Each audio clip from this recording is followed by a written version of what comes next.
So good with another Hindu analysis video.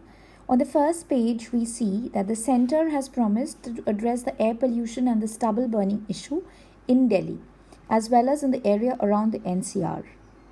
So, the stubble burning is a very important problem, very problem of urgent concern, especially in the times of winter, because this is the time when the air wind movement is slow, and which leads to a lot of pollution in the area, in the NCR region. Next, India to sign the geospatial cooperation deal with US. So India and US will sign the last foundational agreement, that is BECA.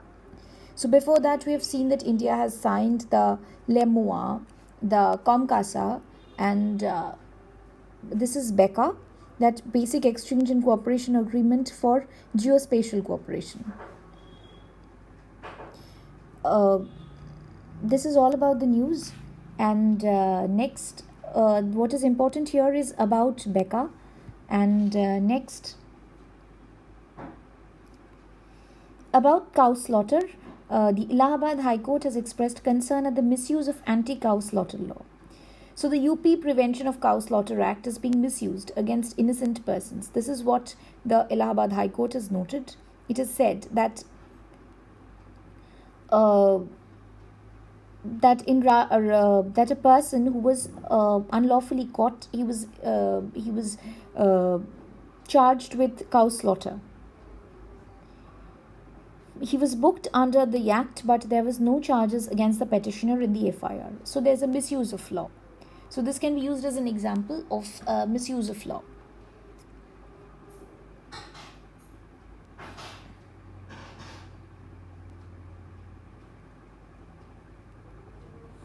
Next is the city page, where nothing is of that much importance. Next, we'll quickly flip through the pages. Effort on to block child pornography. So Google has informed the Delhi High Court that it is an ongoing effort to develop more effective tools. So child pornography is a menace, and Google has informed the Delhi High Court that it is trying its level best to stop child pornography. So as of now, Google said that any child pornographic content that is hosted on its platform is immediately removed. But before reporting, the platform has still not come up with anything which can filter the content. So prevention of uploading the same content prior to the content being reported is still difficult. So Google does use AI and machine learning to prevent the uploading of child pornographic content in respect of any known and reported image. But it has limitations, because a known hash file or a digital fingerprint is then applied for removing images with the same value. So this technology has still not developed yet to actually kind of filter a content before it is uploaded. Next, we come to the editorial page. This is about the India-China in the West Asian region, the India-China relationship in the West Asian region. And the author says that the engagement by India and China in the West Asia is a good example of their metamorphosing approaches. Now, India and China has seen a lot of tension between these two countries, especially in the Galwan region of Ladakh. We saw there were aggressionist tendencies by China this year. China was being very aggressive. It was trying to trying to take over the Galwan Valley. Now, these events have a very cascading effect on the thought process of foreign policy. So it's not just for New Delhi, but also with regard to its neighborhood, but also Beijing's understanding of its own threat perceptions as well.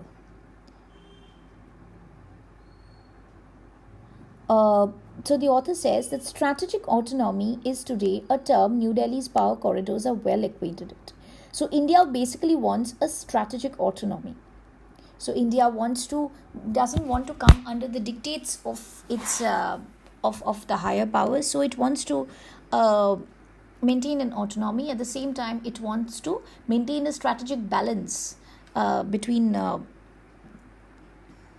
its different allies.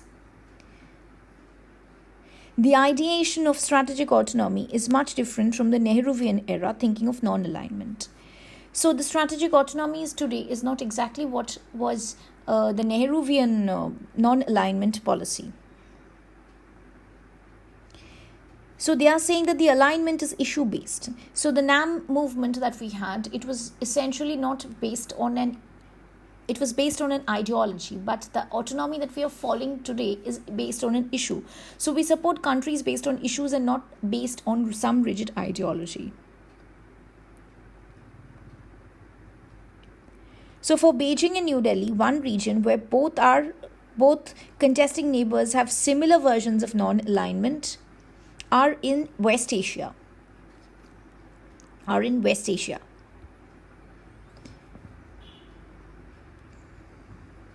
Because West Asia basically has three poles of power. One is Saudi Arabia, one is Iran, and one is Israel.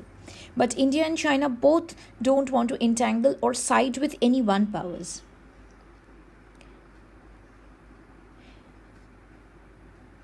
So at one time it was suggested to construct an importers OPEC to put forward the interest of major oil importers.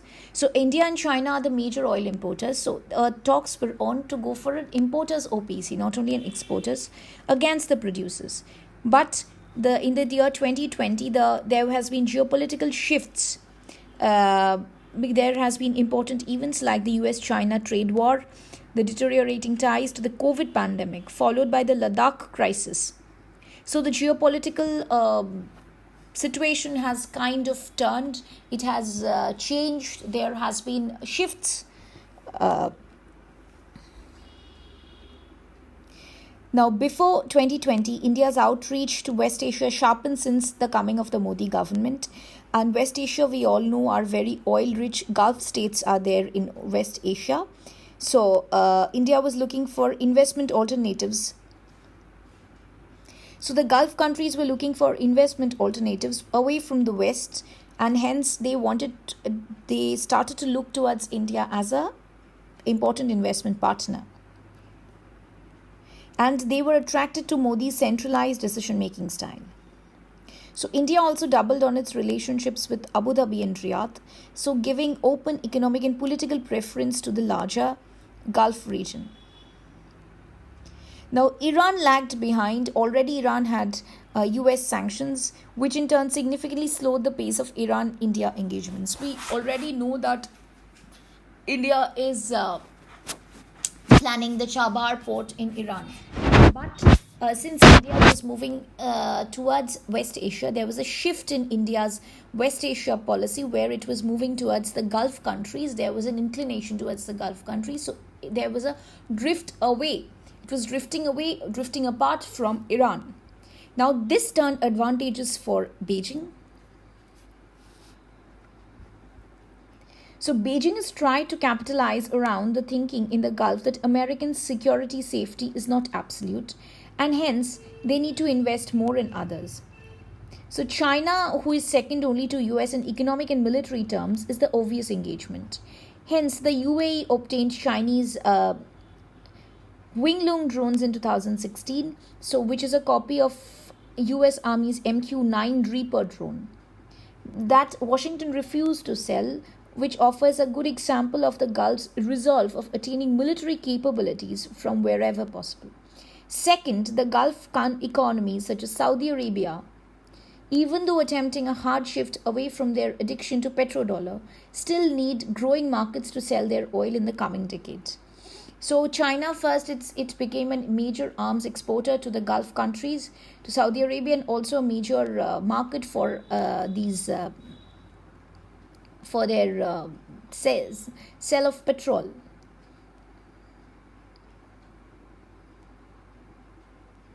But China has also been engaging with Iran. So China is taking advantage of the gap that has the chasm that has been created between India and Iran because of India's pro Gulf stance, and so a 400 billion 25-year understanding between Iran and China, with Beijing taking advantage of Trump's abandonment of Iran's nuclear deal.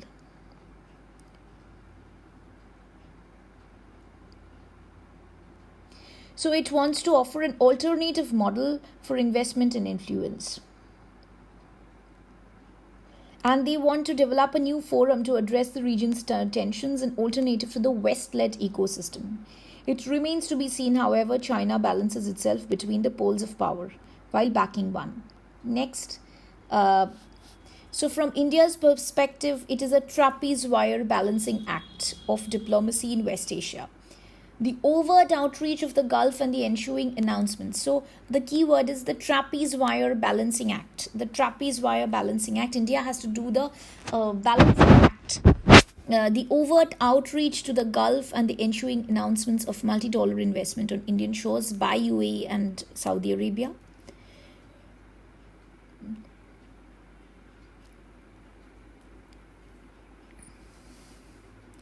And there has been general tensions between the Gulf states and Iran, and also Saudi and UAE and so on have maintained relatively strong and stable economic progression despite the tensions. Now Israel's peace accords with UAE and Bahrain add weight towards a stable Gulf region. And the theory of interest superseding ideology on foreign policy is actually becoming very practical, both from the perspectives of India and China. In the recent past, in the Indo-Pacific, with the development of the Quad, which has taken the center stage, other geographies like West Asia have also started to showcase examples of New Delhi and Beijing's metamorphosing approaches towards the international arena.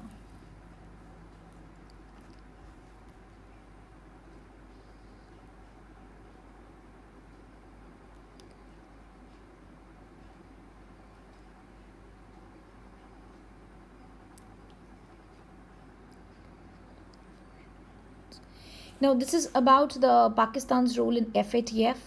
It says that Pakistan has very little option but to complete its FATF mandated tasks in the next 4 months. So, the FATF, which is Paris based, has decided to keep Pakistan on the grey list, which has disappointed the Pakistan government, who felt that the country would be taken away from the grey list, as the monitored jurisdictions on terror financing and money laundering have been cleared. So Pakistan will now face international strictures on its markets and will be its ability to procure loans until the next FATF plenary. So Turkey was the only other country in the 39-member FATF to push for Pakistan to be let off, by making a suggestion that the last 6 points be declared by an on-site visit by an FATF team. Now, what is important is for how it affects India.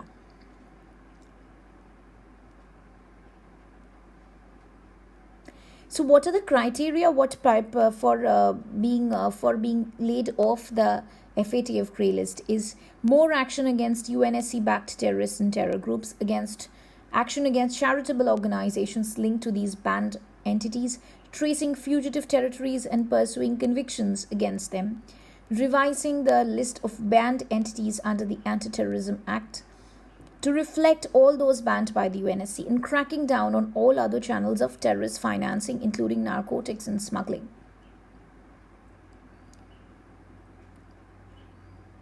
Now, how does it affect New Delhi? FATF has retained Pakistan on the grey list for the 3rd time this year, and and has not downgraded it to the blacklist at par with Iran and North Korea.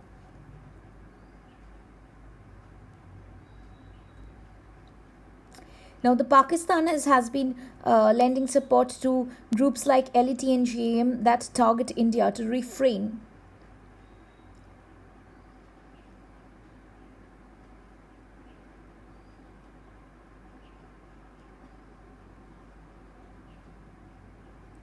So but these are the steps that have been taken. Like, he has made a legislative push to bring Pakistani anti-terror laws in line with international standards.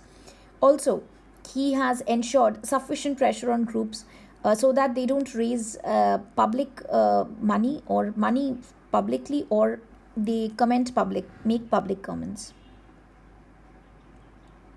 Now, Pakistan's support to the Afghan peace process and talks with the Taliban are very crucial for the peace process, and the FATF process has made Islamabad more amenable to helping Afghanistan.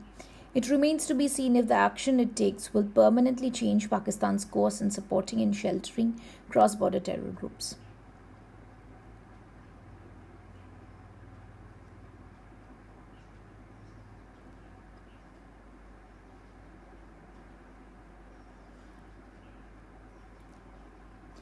So it is not just in stopping attacks by these groups, but for Pakistan to fully dismantle the infrastructure of the terror, in the understanding that it is Pakistan's own interest to do so.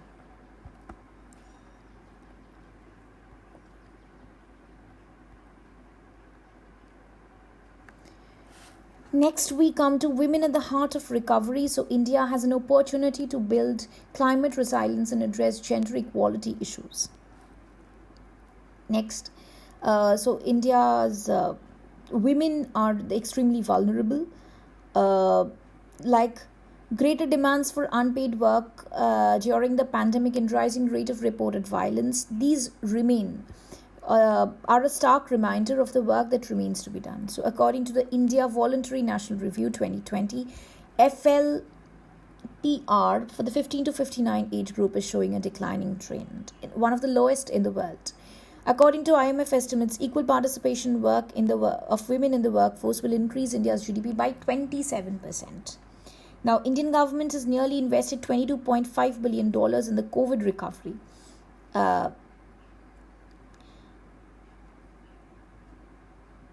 So, aligning these recovery packages with India's commitments on climate change by investing in green jobs will actually improve lives. So, if recovery packages can be coupled with investment in green jobs to tackle the climate change, then that will really make the planet healthy. That will really improve the climate resilience structure of India. Now, these have to be distributed across sectors like agriculture, urban planning, energy, health sector, and in climate resilient civil works, including the Manrega. Now, what is the role of India in such kind of endeavors? Comprising more than 50% of the agri-labor force and nearly 14% of entrepreneurs, women's relationship with the environment is a very useful, and this interface, women and environment interface, can be harnessed to transform the lives of the vulnerable sections. Disha, which is an UNDP project which is supported by the IKEA Foundation, it has reached out to millions of women and girls. It shows the benefits of investing in local jobs for women in vulnerable communities. And what are the impact of these jobs? Reduce carbon emission, climate resilience, and it also tries to change the disruptive social norms and behaviors that restricts women's participation.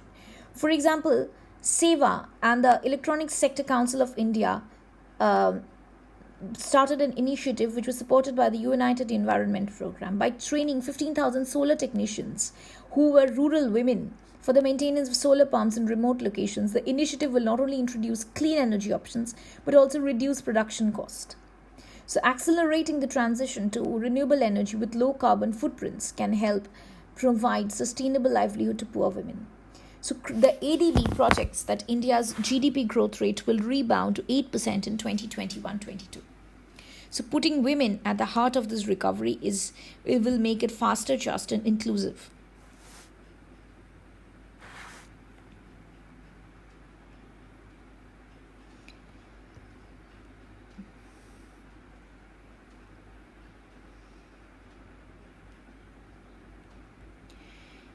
Next, we have the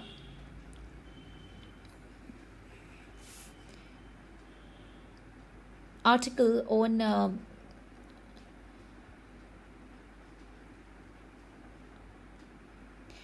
advertisements, which is about the Tanishq ad, which says that social historian Daniel Boorstin, writing in 1960, called advertising the most characteristic and remunerative form of American literature. Marshall McLuhan ranked advertising among the 20th century's greatest art form. So, 45, and this is about the intolerance regarding the issue regarding the Tanishq ad. So it says that advertising is a persuasion industry. It has a very deep impact on a human's psyche, but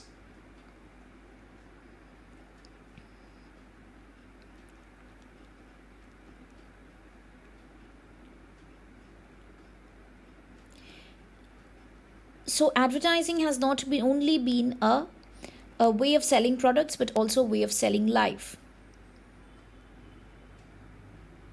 Now, according to Roland Barthes, advertising is called the supreme myth maker of our age and adds the closest modern approximation to ancient myths.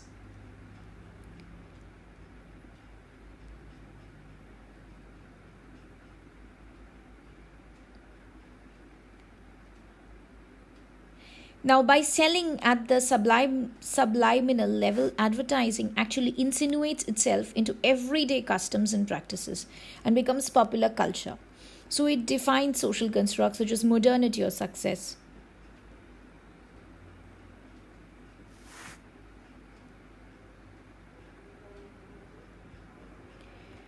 So creating desirable myths. Now, what is the motivation, the positive rule of these advertisements? So less than 3% of marriages in India are interreligious and is unlikely to change any soon. A majority of Indians will continue to marry within their community. But by depicting an interreligious marriage, advertising creates a certain desirable myth.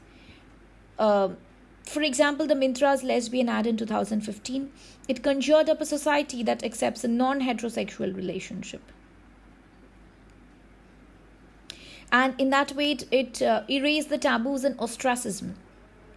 So cultural studies scholars like Judith Wilson have said advertising has a function which I believe in many ways replaces the traditionally fulfilled by art and religion. It creates meaning.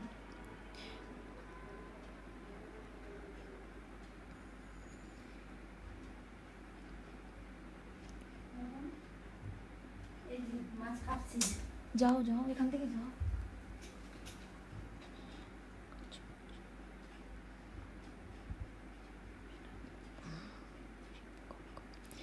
So whether the Tanishq commercial or the Surf Excel ad last, which showed a Hindu girl protecting a Muslim boy from being splashed with holy colors, or on his way to namaz, it all propose a kind of harmonious coexistence. So they reflect not only who we are, but who we want to be. And they are actually, they signal a final bankruptcy of imagination. And it's more clear that ever now that imagination, after all, is also a nation.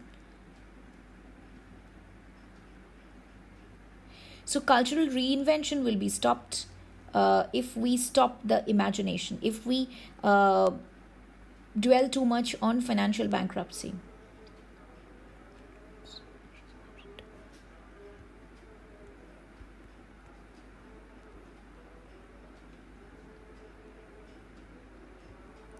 Next, we have what we have learned from the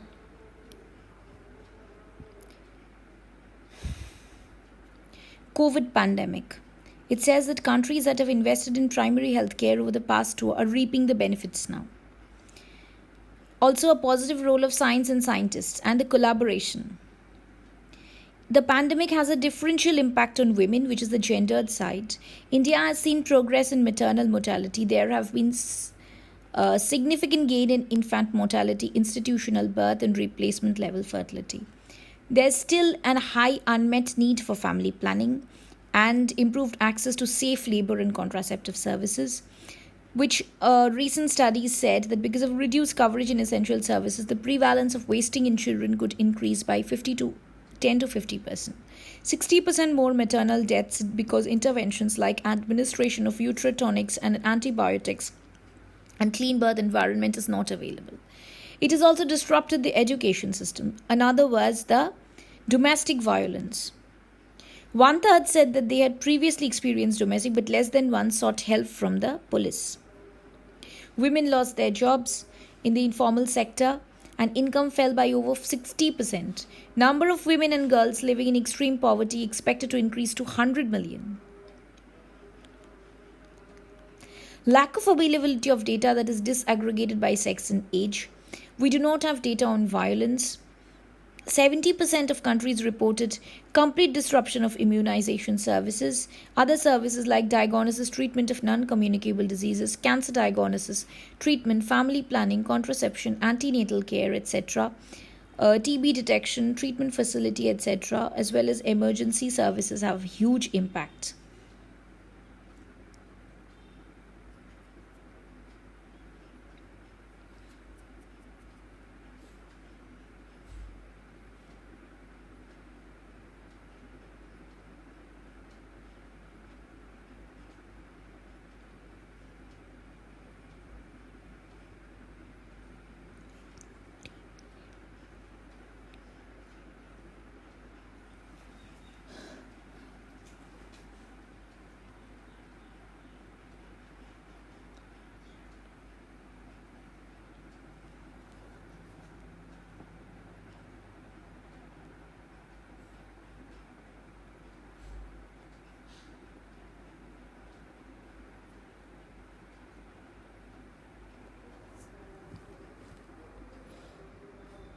So out-of-pocket payments cause 100 million to fall into extreme poverty.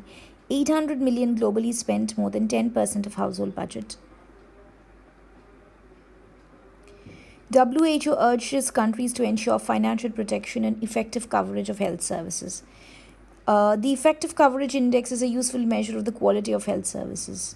It looks at the provision and efficacy of services in terms of health outcomes. 3.1 billion people worldwide would still not be covered if we continue to do what we are doing.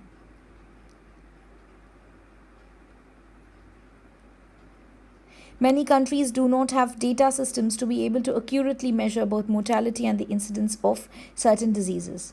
So India needs to invest more on its registration system. And what more?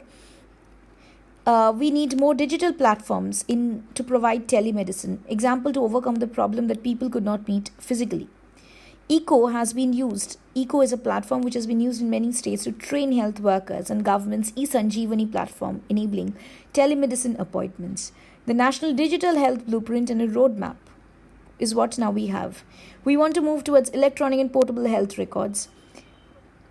Not only about government governance principle, but also new ways of data sharing, enabling local contextualized decision making. We also need to think about working with the private sector, which is already playing a big role. The Aravind Eye Hospital in Puducherry, they did an experiment with shared medical appointments, which resulted in better outcomes as well as higher productivity apart from reducing cost. Also, we need to integrate social protection system, food and health. India has done much to ensure these services, but we still have not been successful in expanding it at a very large level to the vulnerable population. There is false or misleading information leads to harmful behavior, and there's a lot of mistrust among people.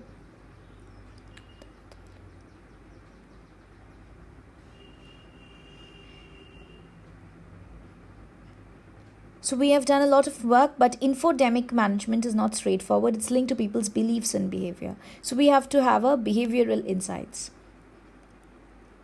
So we have to empower our frontline workers. We need to invest in them to ensure that they have the tools.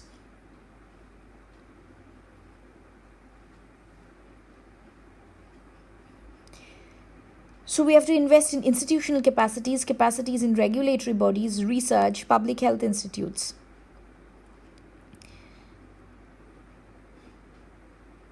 So health literacy should also be used to counter the fear, stigma that is circulated on social media. So, India is on the path to investing in universal health coverage. Financial resources are very important, but we also need investment in human resources and in engaging and empowering communities. Health system cannot only be about the supply side. It has to keep in mind how to involve citizens and people. It is trying to serve and have them involved in developing the services that we are bringing to them.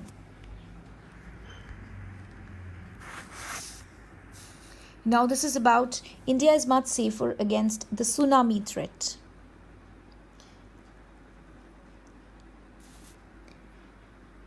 It says we have the state of the art tsunami early warning system at INCOIS.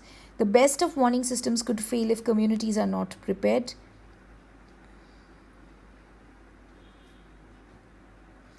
So there has been significant improvement in tsunami early warning capability from absolutely no warning to, or for that matter, any public knowledge of tsunamis. And then we have reached a stage where we can detect large undersea earthquakes in real time and provide tsunami warning in 10 to 20 minutes.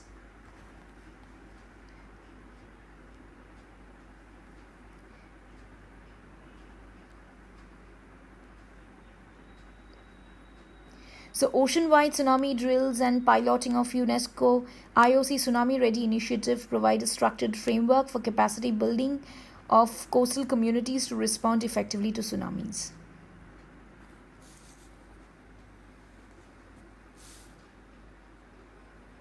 Now, this is about the Becca deal.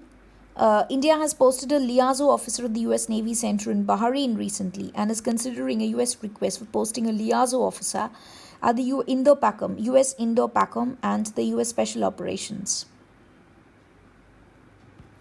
Next,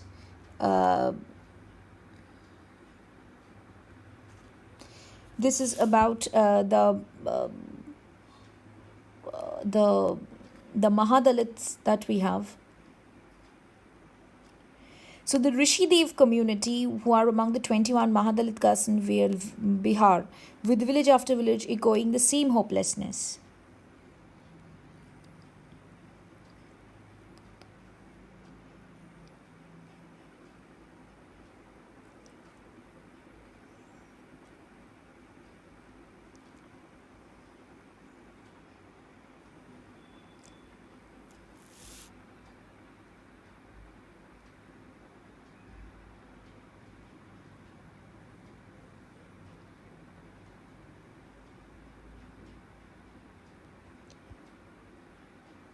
So this is about the poor plight of these Mahadalit communities. This can just be used as an example. Now, the Supreme Court on Monday decided to keep in abeyance is to keep aside its pre-Dasera order appointing former Supreme Court Judge Madan Lokur to one-man committee to monitor the stubble burning. So, Lokur committee is for stubble burning. Now, this is about how polio networks helped curb COVID. UP, the most populous states, used polio microplans twice in the last 3 months to identify 2 lakhs COVID.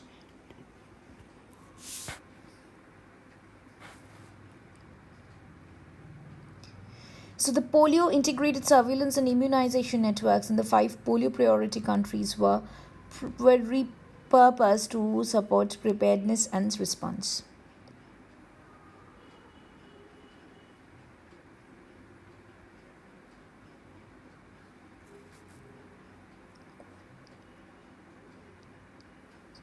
So it says that at the ground level, the ASHAs and ENMs have helped to manage the migrant population and enhance awareness.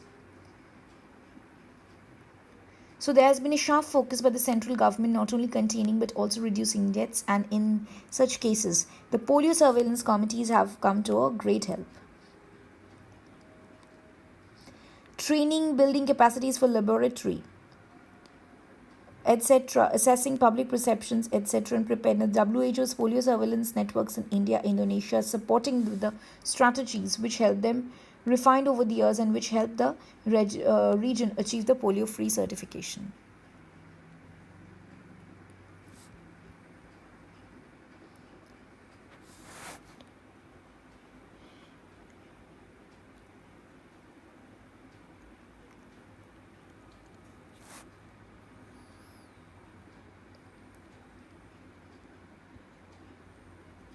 this is all about today's Hindu newspaper.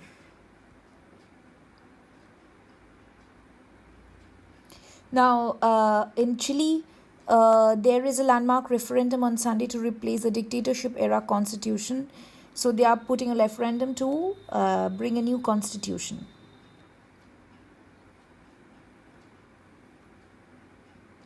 China is levying sanctions on big US companies like Lockheed Martin, Boeing, Raytheon, etc., which are involved in Washington's arms sales to Taiwan.